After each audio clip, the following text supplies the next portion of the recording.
Hello readers and welcome to another video. In today's video, we are going to be tier ranking every romance author that I've read. And I've been wanting to do a tier ranking video for a while now. I actually thought about doing it as one of my 2025 reviewing every single book that I've read. But I'm going to be honest, when it comes to doing one of the formats for a 2025 wrap up, I feel like I just don't have the patience to do the tier list and go through every single book. I just feel like it requires so much work, from getting all the images to making the tier list. But I figured this is something that would be a lot easier and quicker to do, and plus it's still in good preparation for Valentine's Day. But we do have a whole list to go through, so I'm not going to waste any more time, and I will just meet you guys in my screen recording app. Okay, so I had to move the camera and my other mic all the way around so I could get it set up correctly for my screen recording app, so hopefully you guys can hear everything okay. But before we start going through this entire list of authors that I have, I did want to quickly go through what each tier means that I made so you guys can kind of get an understanding, since this is going to be a bit of a broader ranking compared to if I were just ranking particular books. So yeah, I'm going to go through each one just so you guys can get an understanding of my line of thinking before we really dive in. So starting with the bottom tier, we have Ghosted, which is what it sounds like. This is an author that I've probably tried a few of their books, and I've just already decided at this point in time that I don't really like them and their books aren't necessarily for me. They're not necessarily an objectively bad author by any means, but again, I'm just not the particular audience that their books are for. And then moving up from there, we have Let's Just Be Friends, which means that, again, this is an author that I've tried multiple books, but I probably really don't like their books enough to continue reading them. I think with this one, my line of thinking was that if there was a very particular book, like the premise or the concept or whatever, really sounded intriguing to me, if it was that good, then maybe I would pick them up again. But it would just have to be really convincing, because these are just authors that obviously I'm really just not convinced, and for now I'm just okay, letting them be. Moving up, in a situationship, this is one of those ones that, if you guys have ever actually been in one, is a tricky place. These are basically authors that I'm feeling very in the middle, 50-50 about. It's literally just down the middle for me of whether I would pick up another book by them or not. I've probably had some books I've enjoyed by them, some that I don't. There's probably, again, certain elements that I enjoy and that I don't. I'm just, like I said, I'm just very in the middle, and I'm just not sure to continue with these authors or not. And then continuing up, we have I Like You Too, which means these are authors that I probably have a pretty fun time with. Their books are cute, enjoyable reads. There's enough elements in them that I like, which is why I will keep returning back to these authors. But there also might be other things, again, about their books that I might not like, but I'm probably convinced enough that I would pick up another book by them, especially if the premise is really fun and it intrigues me enough. And then to the second top tier, I put L is for Love, which means these are authors that I really, really enjoy. Probably majority of their books, or most of the elements in their stories, I like. And obviously, I definitely like them enough that I probably would read most books by them. There might be a few small things or issues that I have with the authors and their books, but overall, these are pretty good authors for me. And then last one, Endgame, again, should be obvious. These are my 5-star auto-read, auto-buy authors. They're just authors that I'm going to continue to come back to time and time again, no matter what. I will be reading whatever they write, even if it's just their grocery list. With that out of the way, let's actually start going through this list of authors. So the first one that I have on here is Hannah Bonam Young. I've read, I think, at least 3 of her books by now, and you guys can tell from my reviews that I really like her as an author. Obviously, I can relate to her books in terms of the Canadian settings, and some of these are places that I've been. But I do have to say, although I do enjoy her writing style, I really enjoy her characters. I'm going to be honest with you guys. For those of you who've been around, you might have heard me say, but for those of you who haven't been, I am Korean Canadian, and while I honestly do present as very Canadian since I was born and raised here, there are parts of me that still identify with my Korean culture and background, and that is still very much a part of my upbringing and who I am now as a person. Because of that, I feel like I can just never fully relate to characters or books written by authors like Hannah Bonam Young, who are just from a very different background and upbringing than I am, which is totally fine and that's valid. But it just means that I personally can't fully relate and connect to her books usually, even though I still enjoy them very much. So I think for that reason, I am going to put her in the L is for Love category. Again, I still will read all of her books. I just, like I said, there's just certain elements and references and things that I just don't fully get and connect to. And then the next author that I put on here is Sarah Adams. Now, this was a bit interesting because I feel like after I'd read the first couple of her books, I probably would have put her before in the I Like You Too category, where her books seemed very cute. They were a fun time. They were honestly more though on the cheesy side, and I don't have anything against cheesy books. They make me smile. They're a very good time while I read them, but I just might not think about them necessarily after the fact and think about her all the time as an author. But I think my perspective has actually changed having now read the last two books in the When in Rome Interconnected Standalone, where I've really got to see her shine more as an author. We've been getting a lot more character depth, especially on our FMCs, I would say. I feel like she's been really good at writing their personality, their perceptions, and relationship dynamics. And it's really cool to see an author improve such a lot, even over a couple books that you've read by them. And that's the experience I've had. So I would say that I enjoy her a lot. I would continue reading her books. And with that, I am going to put her in the L is for Love as well. Okay, and the next one I put, this one is an author duo of Emily Wibberley and Austin Siegemund-Broka. Always get tongue-tied trying to say those names. This one is tricky because I have not read much by these two. I've only read this one that I have here, The Roughest Draft, which I really enjoyed. But then I also read, I don't remember what the book is called now. It was like Do I Know You? It's one about a married couple, and it's kind of like a second chance marriage trope. This one is iffy because I really enjoyed The Roughest Draft, but I think I enjoyed it because it's the premise of these two authors who are also trying to co-author a book. And you guys know, like, second chance authors, like, all those elements are things I love, but I didn't really enjoy that other book that I read by them. I thought it was okay. I really enjoyed their writing style, but I felt like a lot got lost otherwise in that book. And so I think it's very 50-50. I also just haven't read a lot by this author duo. I know they also write books on their own, or at least I know Emily Wibberley has penned some books on her own and not as a duo. But yeah, as a duo, I don't even know if they have any other books to explore. So I think with that, the best place to put them in is in a situationship, because I don't know. And then I put Allie Hazelwood. Allie Hazelwood, this is also a hard one because while I did enjoy The Love Hypothesis a lot, I haven't enjoyed any of her new books that I've tried because I think I DNF'd Bride and Deep End, and I think I have Problematic Summer Romance back on my TBR for now. I'm very torn. I like her style of writing. She's very good at banter. She always writes the quirkiest characters. Like, I feel like they think about the most out-of-pocket things, but I love that about her characters. And yeah, I think she's a very talented writer overall. She's been able to transition from the STEM romances to YA to paranormal romance. She's just been trying so many things, and I admire that about her, but I don't know if I actually like her as an author.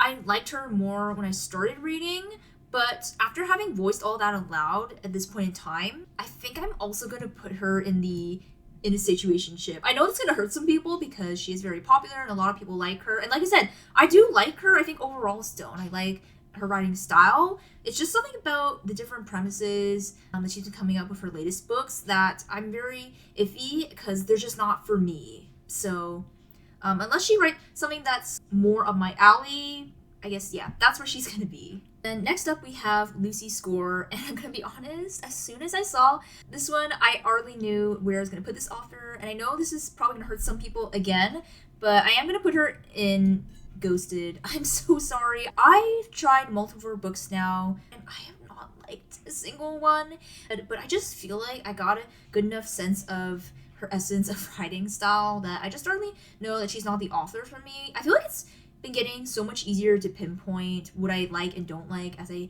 continue on in my reading journey and trying all different kinds of authors. And there were just things that she would write in her books that would honestly just physically make me cringe. Yeah, not all book talk authors are necessarily for me, I'm finding out. And then moving along, I put Lynn Painter next on this list. Now, this is an interesting one because I'm actually reading another one of her YA books right now as I'm filming this video. And then I also recently just finished Betting on You, which actually you guys won't see that because my January wrap-up won't be up yet, but I did enjoy that book a lot. But I feel like Lynn Painter is an outlier on this list because she's one of the few authors that I read who also writes adult romances, and she writes YA and adult on a regular basis. I feel like for Lynn Painter, I'm not going to be judging her adult romances because honestly, I haven't really liked a single one. They're a very okay time. There's still good banter in her adult romance books, but because they're very open door and honestly lusty romances, I just don't really enjoy them. I feel like there's something about YA that allows her writing to just shine. The banter is just so good when we're in a YA book for some reason. I love all the different pop culture references and whatnot that she'll throw in. I think it just makes her books such a fun and wonderful time. And there's something I like more about her YA characters. I actually feel like she actually gives more depth to her YA characters compared to her adult characters, which you think it would be the other way around. And while I do like her books a lot, I probably would read any of her YA romances that she comes out with. I don't always think about her books. I think they're a really fun time while I'm reading them, or I might think about them again for a month or two after I read them, but they're not going to be on my mind all the time. So for that, I am going to put her in the I Like You Too tier. Okay, next up, Abby Jimenez. Her romances always hit, and I think it's because there's always some sort of cathartic element in her book, which is hard because it makes a lot of her books a little bit sad, but I just love the very real parts of her romance. I love we can get very deep and honest. We can really connect to our characters and what they're going through. I also would say that while she usually does have some sort of third act breakup still in her books, I actually would say the plot structure and the overall arc of her romance books are a little bit different from other authors, where we actually get to see the characters be together, I feel like, for a longer period of time and actually see them go through some real struggles in their own lives and get to see them like grow together, even in the middle of the book as well, which again, I really enjoy. She's also just such a wonderful writer overall. I really do enjoy her books, but there's something holding me back that says she is not like a complete auto read author. I mean, she is, but it's more like there's always tiny elements of her books that I will not enjoy, and that's what's holding me back. So while honestly she's coming very close, I'm also gonna put her in L is for Love. And again, that doesn't mean I wouldn't read her books, but yeah, there's just some very small things. I actually was a little bit iffy if I was even gonna read the next book in the Say You'll Remember Me new interconnected standalone, because you guys know I didn't love Say You'll Remember Me, but I'm just so intrigued. And again, like I said, there's so many things I love about her overall as an author that I just can't help myself, and I am gonna continue on for now. But again, not quite at an auto read author. And moving along to Jasmine Guillor. Sorry, I probably butchered her last name.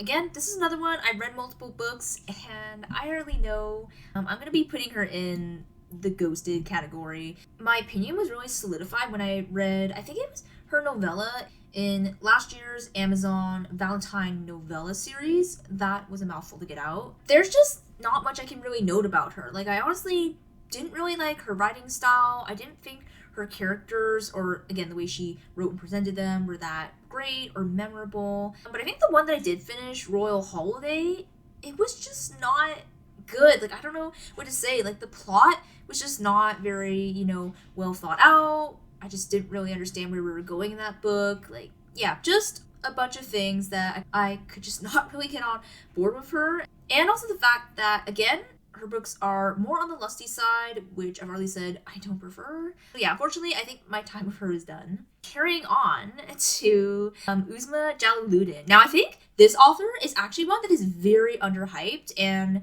again, I feel like she might not be as well known because she is a Canadian author. I'm not sure what exactly her ethnicity is, but I believe she is from a Muslim background in terms of a religious background. And so, yeah, her stories are always great. They're always set in Toronto. So again, that's an element that I can always connect to. And I also just really enjoy hearing and learning about characters that are very different from me. I feel like I get to learn a lot in these types of books, even if they're fictional romances. And I think that's just such a cool element. Not to mention that the 2 books that I've read by her were basically modern retellings of Pride and Prejudice and You've Got Mail, which you guys know I'm a rom-com junkie. That's also something else that I can kind of grasp onto in these books. And yeah, she's just very good. It's just been a while since I've read either of her books, because I think the last one that I finished, Hannah Con Carries On, I read it back in 2023. So it's been a while since I picked up a book by her, but I do have the rest of her books are all my TBR. They just kind of get lost under the radar, because of other authors that I really love and I push higher up. I almost don't have enough data to go off of to say that I love this author, but I really do want to continue trying her books. And so for now, I'll put her in I Like You Too. But you guys should definitely check her out if you're also looking for another Canadian author to read. Ooh, okay. And then we have Josie Silver. I'm going to be honest, I'm starting to feel like Josie Silver's a bit of a one-off because I didn't read this book while I was doing the podcast, but I did love One Day in December when I read it a couple years ago. I think again back in 2023. Otherwise, I feel like she's an author that I don't necessarily think about. I've tried to read 2 of her other books. I've read The 2 Lives of Lydia Bird, and then I've also read Winter in New York, and I don't know, those books are very good. I feel like I kind of enjoy them at the time. There's elements that I do like her characters. And she's definitely more on the contemporary side. We see her characters go through a lot of different struggles. I just don't know how I feel because I just never end up rating her books very highly. There's just something about them that never screams that I really want to read this author. Thinking about all that, I'm gonna put her in a situationship. I think it was last summer she came out with a book, and I think I put it on my TBR when I first saw it, and then I took it off after a while, so that just tells you that, yeah, she's not necessarily an author that I'm going to go back to. Then next on the list I have Hannah Grace. Now, even if you haven't read any of her books, you might have heard about her just from the cover alone for Icebreaker and what kind of author she actually is. Another random thing that I haven't necessarily told you guys is that I also don't really like a lot of swearing in books. Like if the inner monologue or dialogue in the book, every other word is the F-bomb, it kind of turns me off. I don't know if it's because I'm someone who doesn't swear a lot in my everyday vocabulary, or what it is exactly, but for me, it's just vulgar, and again, it turns me off.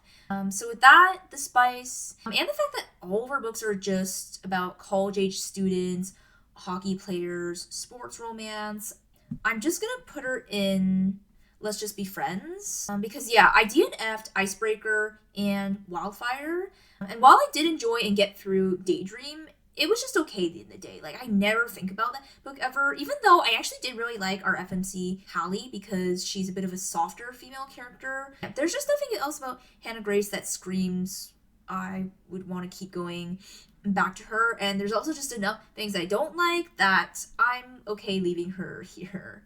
And then I feel like this next author is also on a similar vein. We have Laurie Gilmore. Again, you guys are going to know that the Dream Harbor series, I had a very strong love-hate relationship while I was on that journey.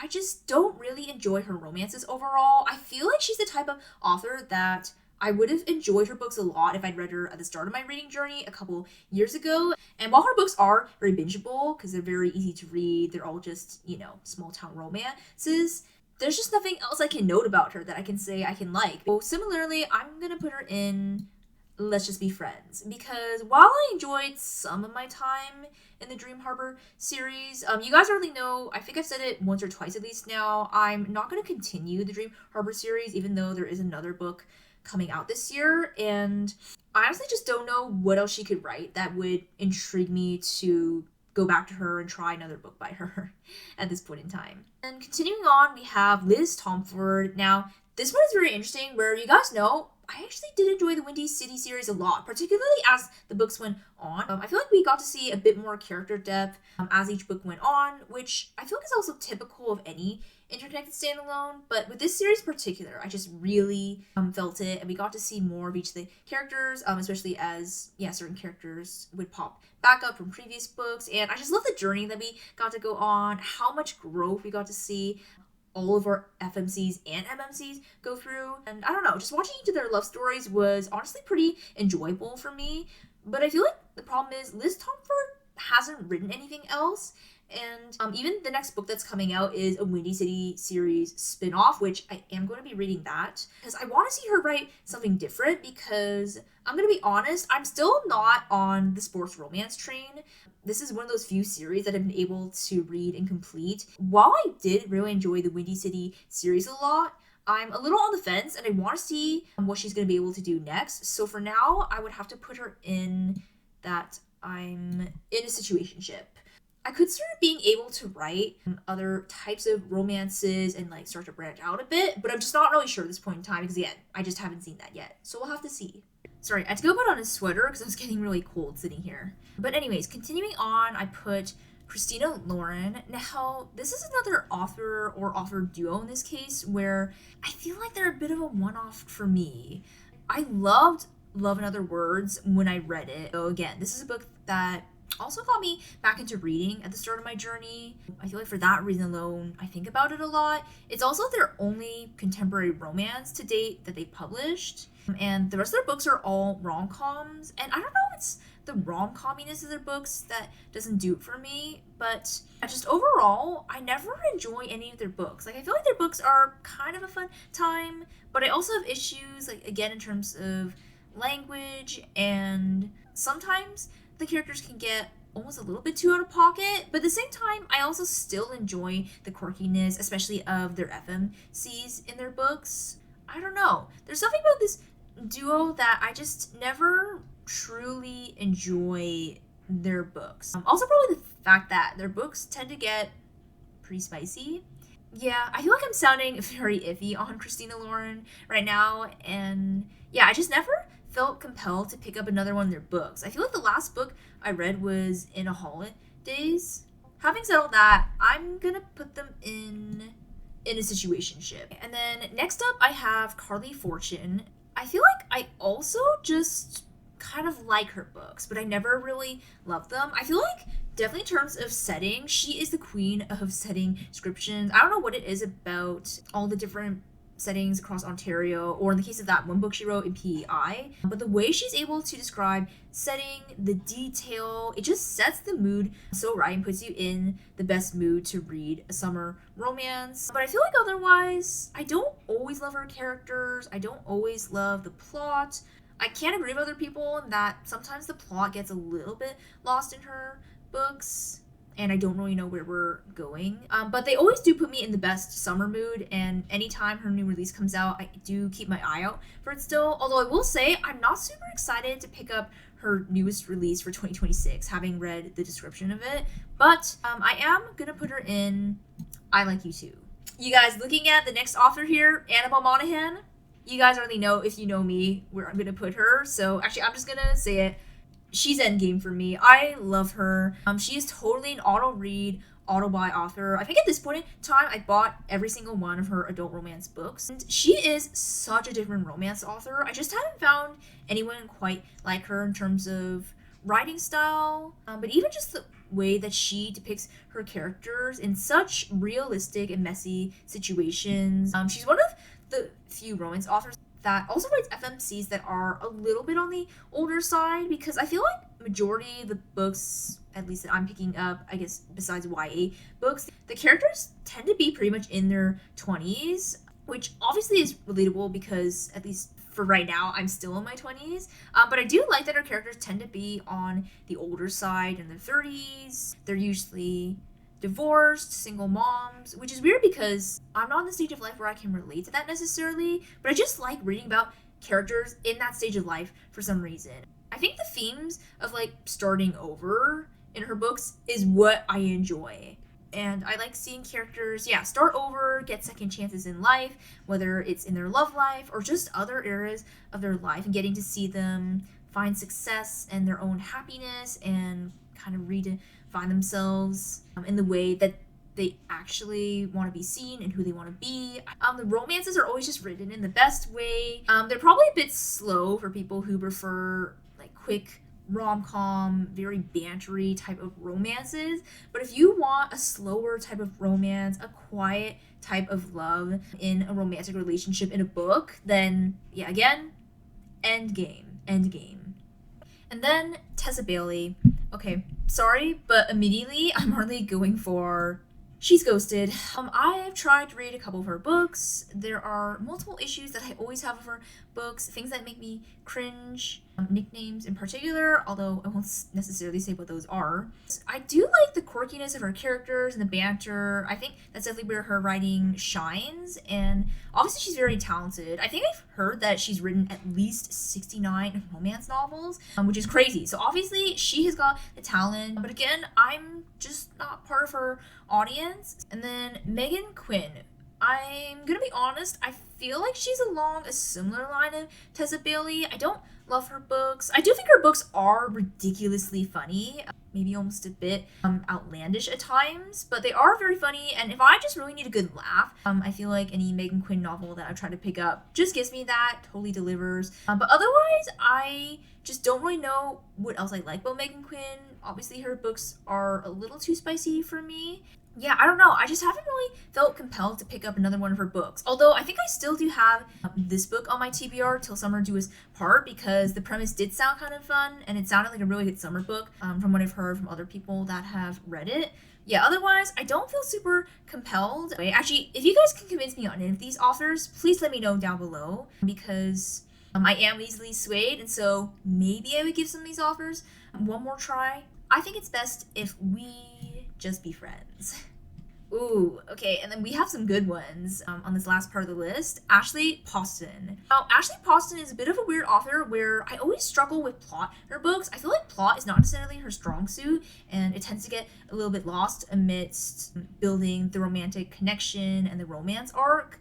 But I just love her books overall. They're always so wonderfully cozy. She has great writing style. She's always able to write great themes into her books besides just the romance plot. I feel like her characters are always dealing with grief and loss and different struggles in their seasons of life that I've just been able to connect to so well, and I think a lot of readers can. I think I'm also gonna put her in Endgame. I think because she has the magical realism going on in all of her romance books as well, it just adds a very different element that I'm always intrigued to see what she's gonna write next. And again, I just love her books so much overall, and I'm definitely gonna pick up anything else that she writes. Also, a little bit of random note, not exactly related, but I've also had the chance to meet Annabel Monaghan and Ashley Poston last year at a book festival that the Toronto Public Library put on, and I have to say they're both such wonderful human beings in addition to being wonderful authors. And I think everyone's probably been waiting for what I'm gonna say about Miss Emily Henry. I think Emily Henry is a weird author where I do enjoy her books, and I think as she's written each new book, it's very clear the direction that her books are starting to go in, but I feel like her books have also always been character driven at the same time. They've just become more and more as time has gone on with each book. And she definitely took a very different direction in the Great BBL. I think with Emily Henry, there's very, very tiny things that I would have issues in her books, but I can't really complain about her otherwise as a romance author. I think the only complaints I have are really with, again, Great BBL, because she's experimenting a bit more with her writing style and the overall tone and feel of her books, where she's almost trying to get more into general and literary fiction, which you guys know I've already kind of entered my literary fiction era even from last year, so I really like the direction she's going personally, but I feel like with that there's been a couple bumps and kinks along the way of kind of transitioning her writing style, and that's okay. I feel like that's bound to happen, so honestly I'm still gonna put her in Endgame because I'm gonna be honest, she's just such an icon at this point in time with all of her books now being adapted as well. And so I feel like I'm always just excited to pick up a Emily Henry release and just see what she writes next. And then Jessa Hastings. Now, this one's a little bit hard because in order to know where to put her, I kind of need to put some of my personal feelings and thoughts aside. And of course, this is not going to be the time to address any controversy or my full thoughts and opinions around her right now. But to put it shortly, I think I'm no longer a fan of Jessa Hastings because of all the things I've read about her and like what's going on with her, which is very unfortunate because I did enjoy the Magnolia Parks and Daisy Hates books when I was on the journey. I still do admire her writing style in the sense that I love the immersiveness of it and how I really feel like we are seeing everything through the characters' eyes and being in their heads the whole time that you're in these books. Yeah, I think that is her talent and main thing as an author and that people usually enjoy about her books in this series. If we're gonna get completely honest, I feel like the Magnolia Parks and Daisy Hates books are a little bit of a one-off, and the rest of her books are honestly kind of the same thing, different fonts. Yeah, this was a little hard at first because I think because of my personal feelings, I was tempted to put her lower down on the list. But seeing as I'm feeling just kind of on the fence right now, I am gonna say in a situationship. I'm actually very, very iffy right now if I should even continue the Magnolia Parks and Daisy Hates books because there's just been no news on when the next Daisy Hates book is going to be released. I feel like she keeps releasing other new books and I just haven't been that interested in reading the rest of her new releases. And so that is just where I stand for now. Then the second last author here is Katherine Center, which is crazy because I've actually only read 2 Katherine Center books. I'm checking my read list just now, and The Bodyguard is actually not one of them. I almost just don't have enough data to comment on whether I truly love Katherine Center because I feel like there's some big elements that I really enjoy about her books. I mean, obviously, a lot of people might know this, but she is a closed-door romance author. Like basically the characters only kiss in her books, and I just love that and seeing her build the yearning and the tension in like a different way without having to show them doing so much. I also enjoy that her characters go through some very real and difficult struggles, and that is a huge part of their character and who they are and why they struggle in their life, but also in relationships. And I feel like that's what makes her books a lot more real and a bit more on the contemporary side. But Katherine Center's kind of one of those interesting authors where I feel like she actually used to write more contemporary, almost literary fiction novels. But I feel like ever since she wrote The Bodyguard, her books have shifted to be more on the rom-com-y side. But again, with some of those contemporary elements still in there, like with the characters. Yeah, I don't quite know how to feel about her yet still. Her books sometimes do get a little bit outlandish, which I guess sometimes I don't know how to feel about the way she drives the plot. And then, yeah, I did not really enjoy the rom-commers. I actually rated that pretty low. I gave it a 3.5 stars. But I did enjoy the Love Haters quite a bit more and the way that book resolved and like how the romance went. Yeah, I feel like I need to read more by Katherine Center in order to determine if I actually love like those elements that I just talked about enough to say that I love her as a romance author overall. And so I think with that, it makes sense for her to go in the I Like You Too row. Although I feel like because of the things that I do enjoy in her books, she could move up in the future to the love category. But for now, I think I would just say I like her books. And finally, an author that I've actually been reading pretty recently, and I already know that I do want to read more of her books, is B.K. Borison. I have to say, she is kind of in the same vein as Ashley Poston, where I feel like her books are very cozy. It's always like very cozy settings, especially because I think all of her books are in small towns.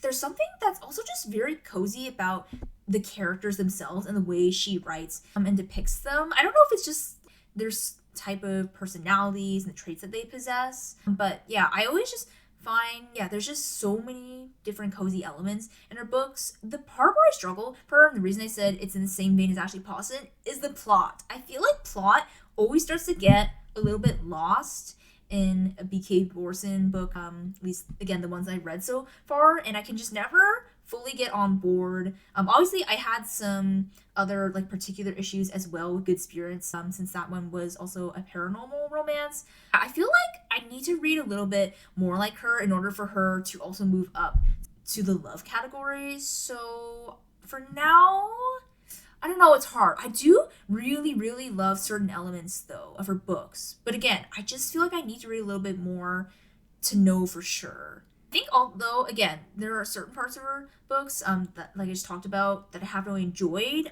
I'm gonna put her in I Like You Too. Let's go with that. And that wraps up today's video. I hope you guys enjoyed seeing all my tier rankings and who my favorites are. And please let me know in the comments who your favorite romance author is, if you have any. Otherwise, make sure to like, subscribe if you haven't already. In addition to these extra videos that I've been posting, I'm still doing podcast episodes every other Tuesday. So if you're subscribed, you won't miss a thing. And it's a free way to support Fully Booked. But with all that being said, I hope you all have a wonderful day. I hope you all have a wonderful Valentine's Day, whoever you're spending it with, whether it's your partner, your friends, your family. And again, I will see you all in the next video.